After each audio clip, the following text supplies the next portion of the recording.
battle between land and sky. The land of Dawn shall bear witness to a duel upon the M6 Swiss stage.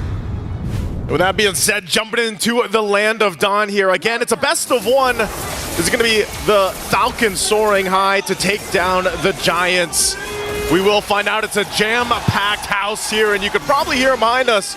They've got the drums out and everything for the home squad team, SRG. Now, looking at the lineups, like I mentioned, you know, Staffa, I know you're loving SRG, what they brought to the table in this composition, but also for Falcon Esports, I've been really impressed with how they've been able to play up to this point throughout the Swiss stage. And the fact that they went that first pick for Beni, one of the marquee picks right now of M6, and a lot of the cause of debate on what should happen to Bruno, it's a solid choice for them to go ahead and start things off. Not only that, but even the fact that they have a Tigreal and a Vexana to help set things up. You throw in an Edith there too. That's a whole lot of crowd control that SRG has to deal with. Yeah, I agree with you, Naisu. Like, I definitely want to root for SRG a little bit, but I cannot deny that Falcon Esports has a draft that actually is pretty terrifying, right? They have so much set up with the Edith and Tigreal to follow up on things, and Selangor Red Giants are very reliant on this Guinevere actually landing onto daxx, and that's a joy. You're not going to catch her easily. Not going to be able to catch her easily, and I think part of this too is I really got to see. I know it seems, hold on, top side. Trying to go for top lane gank onto Royal Milk. Not quite able to finish off. Evil Queller going to miss right at the end there.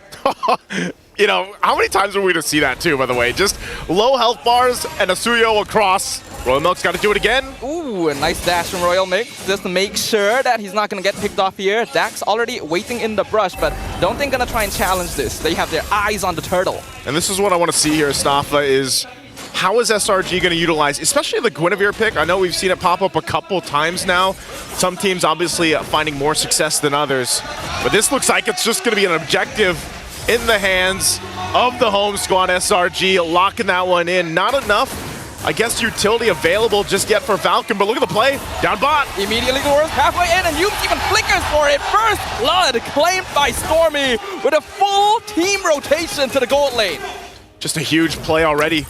As I was mentioning too, you know, hey, Beni got his hero that he loves to play, that he performs so well on, but if SRG decides to just go ahead and focus down Beni and make his early laning phase a living hell, then what can you do but to support him? And that's going to be up to Falcon Esports on rising to that occasion and dealing with that, because that's going to happen time and time again. And for Innocent, you know, the beast on this Granger, we know what that turns into late game. Yums, he gets poked down a little bit.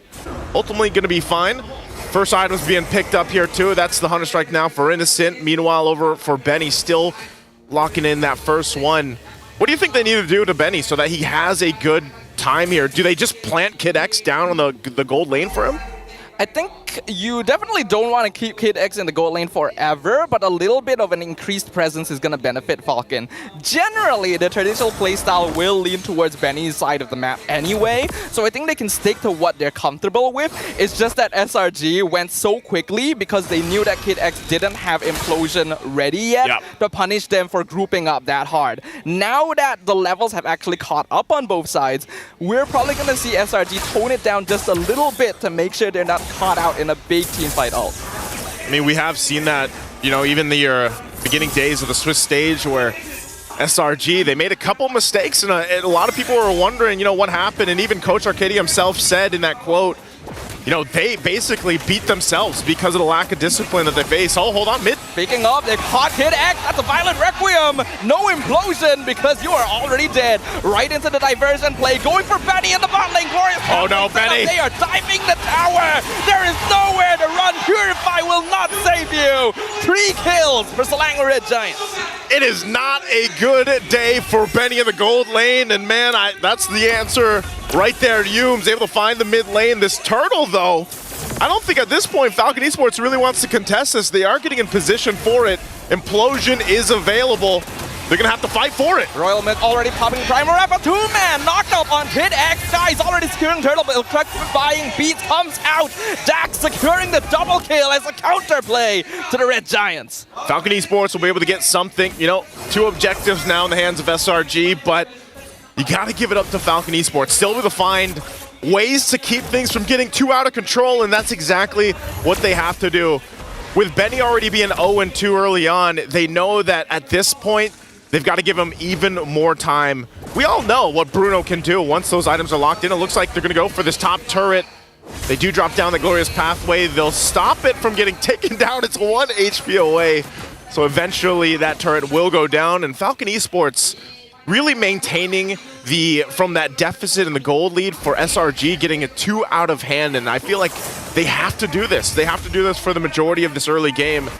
Even if it turns into a situation, Staffa, where it's 3 for 3 turtles for SRG, they could still fight things out if Falcon Esports gets enough time. Ooh, great flicker timing from Royal Milk. Avoids the spatial migration from Sekyss. Diversion once again. They're going to the bot lane. They have their eyes on daxx, but the Joy has already dashed out.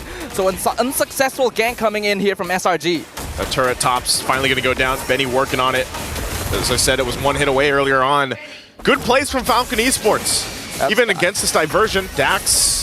Sekyss with the 1v1, stormie flickers in, not able to find a Glorious Pathway to try and cut off his path, but daxx still able to dash away just fine. SRG will take the bottom tier 1 as consolation. All right, so they trade it. They trade out the turrets for now. Both teams still putting pressure where they can, cross-map especially. Oh, Innocent. Innocent trying to dive this, dropping Beni 10%. Purify already used on the Bruno. kidx kind of missing the Sacred Hammer. Here comes the Violet Requiem, locking down kidx. Innocent not able to land the Death Sonata. Flicker used by the Tigreal. Kramm is here though to cut things off. Implosion on 2. No Sacred Hammer usage. And I think kidx, there's no way he's escaping this one. But space created for the turtle. Falcon Esports should be able to get this easily. Sekyss not in the area, but person cuts off daxx. He's able to dash away. Yume's not able to find him, but they will find PX7. And that's how you play with the Louis Yi power plays on the macro level. Able to shake things up, keep them guessing. But Falcon Esports, you know, they got the objective. They responded. Innocent went forward. Great response from Yumes earlier. I mean, both teams doing actually a pretty good job on both fronts. It's just right now, SRG obviously feeling that momentum a little bit more, carrying into the gold lead that they have. But you can't count Falcon Esports out just yet. Yes, Beni had a hard time in the early game, but as long as he can keep farming up and doesn't die anymore, then he should be able to get to a point where, yeah, his damage is a big threat for those team fights later on. And remember, kidx, he hasn't found that right implosion just yet, but if he does, and we're talking about the Lord fights later on, or even on a defense, we have seen that change the course of games before. So right now, Falcon Esports in a position where they just need to go ahead, stay calm and collected, farm up what they can, and get back in a fighting position against SRG. Because right now, it does feel like they're just kind of trying to catch their breath at this point. Yeah, Falcon Esports can definitely afford to slow things down somewhat. I think the onus is actually on SRG to really try and make something happen, because we all know what kind of damage Bruno can output by now. He will normally hit his spike around that 15-minute mark, but since he's already died twice, SRG have been able to prolong that timer just a little bit. But once you get into the real late game stages, those 5v5s can be really scary. There's Sonata comes down! Innocent! With the sniping across the map, taking the Falcons out of the sky. Oh, and Yume's jumping in. Yep, he's still finding more Violet Requiem. There is nothing kidx can do here. Selangor Giants will take their jungle. Right now, the Beast is winning the battle. Royal Milk, too, doesn't want to overextend into that, because right now, this Lord is up. You can see the pushing going on here on the top side, but it looks like this is going to be a Lord for SRG. And still, they just keep the momentum going. Definitely looks like they're a lot more disciplined this time around and ready to carry in towards the base. They've got the tier 2 still to work through, and even that tier 1 up top. But SRG in a good position. Even look at that damage. I mean, my goodness, talk about the Beast here, Innocent. Look at the damage profile on this Granger. That is very, very impressive. Innocent, he did debut this Granger in the first game of M6, but they didn't do all that well, but now they're changing it up. Divergent play into the back line. That's going to be your knockup on Royal Milk, killing spree for Sekyss.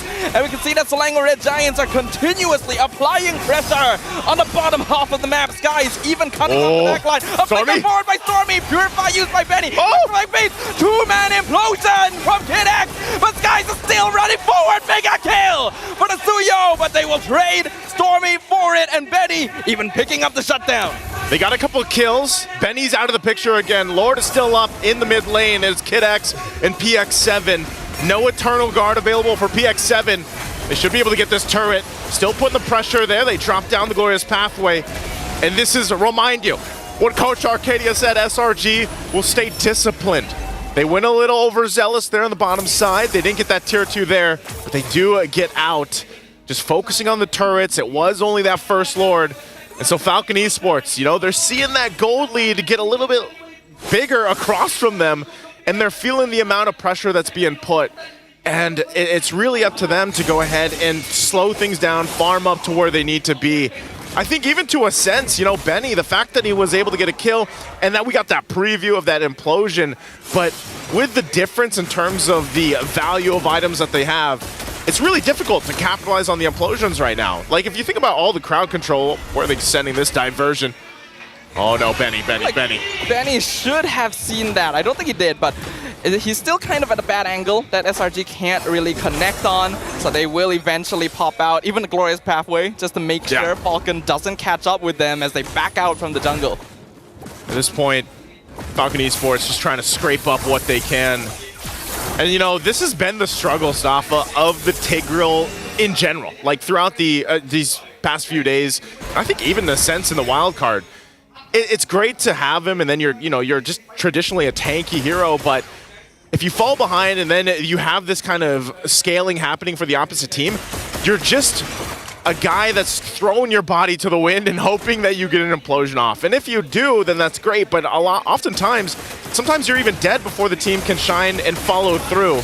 That's a Malefic Gun picked up now by Beni. This is the item that definitely is needed with a Bruno and has found a lot of success with. But I think even then, it's still, you're far away from getting to the point where you're able to actually turn some of the tides of this fight. This next Lord is coming up though, and I think for Falcon Esports, we see them check things. They might actually try to fight it again because kidx has a flicker available. Royal Milk could be the one to set things up too.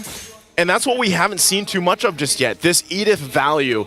Has he been able to find those flicker combinations with the Onward and Earthshatter combo, where then again, kidx doesn't have to be the guy to do it first, and he can follow through. But look at the amount of poke coming out from SRG already. Royal Milk at half health.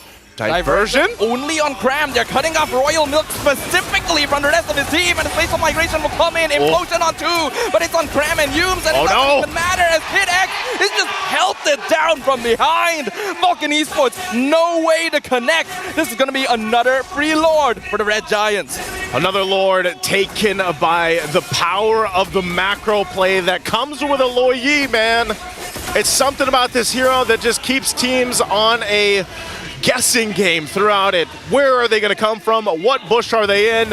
And here's the Glorious Pathway in the mid.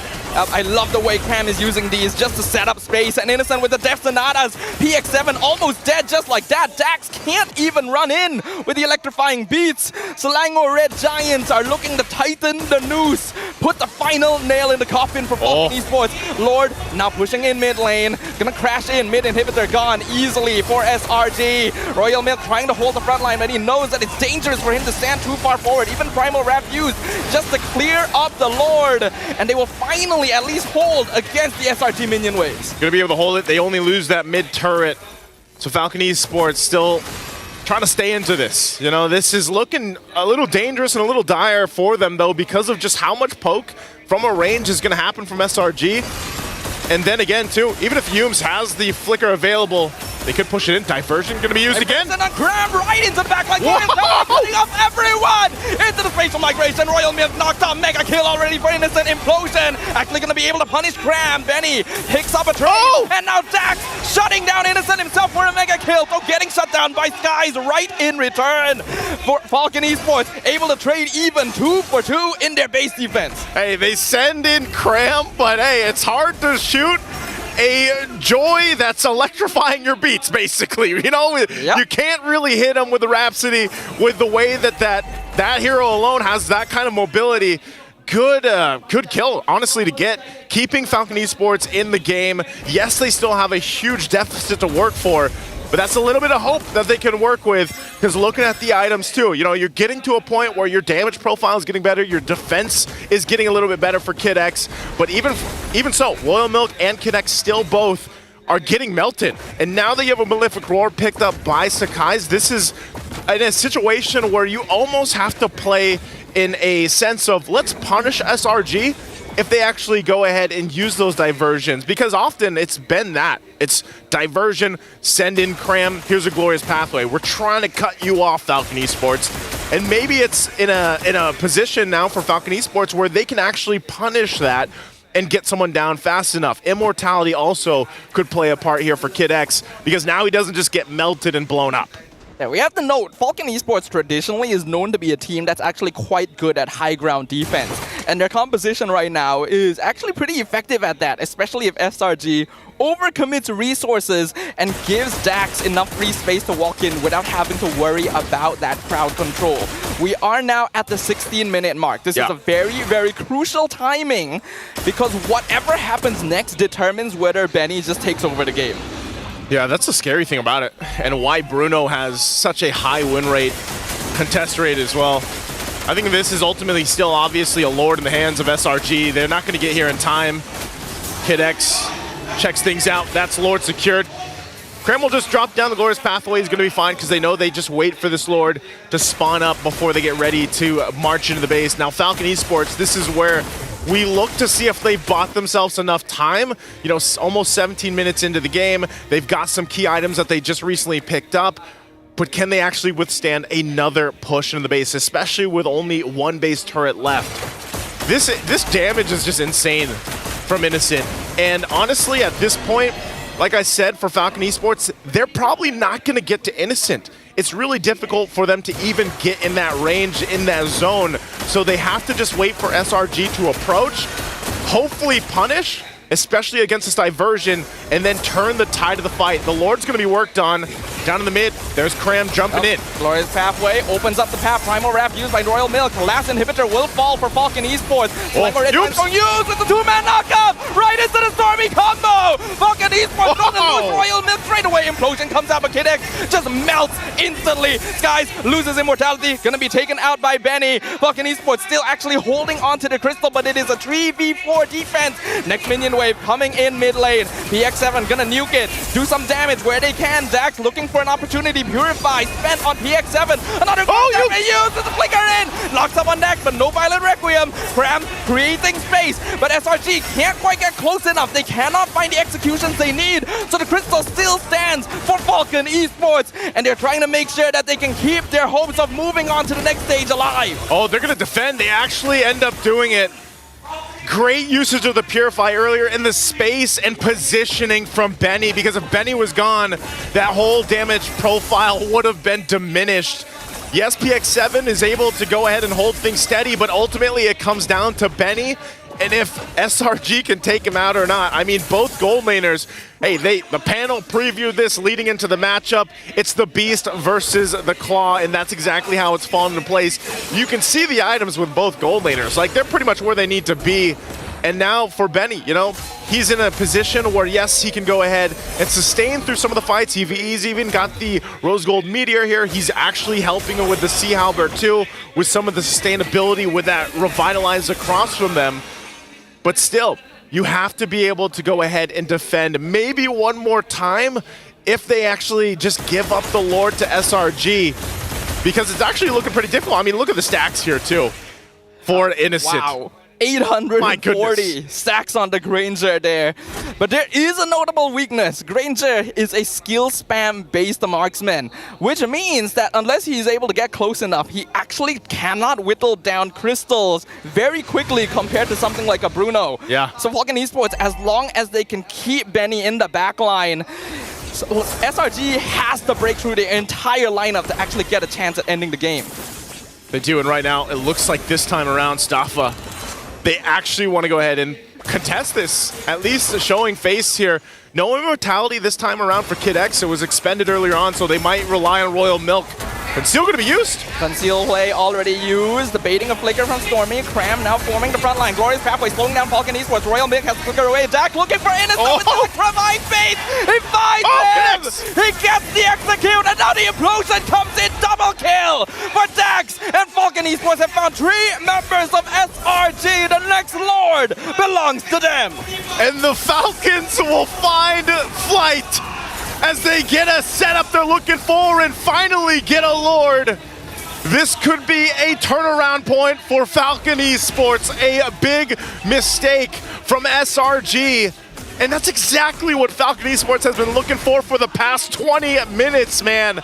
Send in Royal Milk, who cares if he's half health, and then let kidx come in with the implosion. And now it's them knocking on the base of SRG. SRG now has to hold another 10 seconds before the rest of the members come up. Yumes misses the flicker, implosion catches them, and it's a killing spree for beni! An absolute reversal as Falcon Esports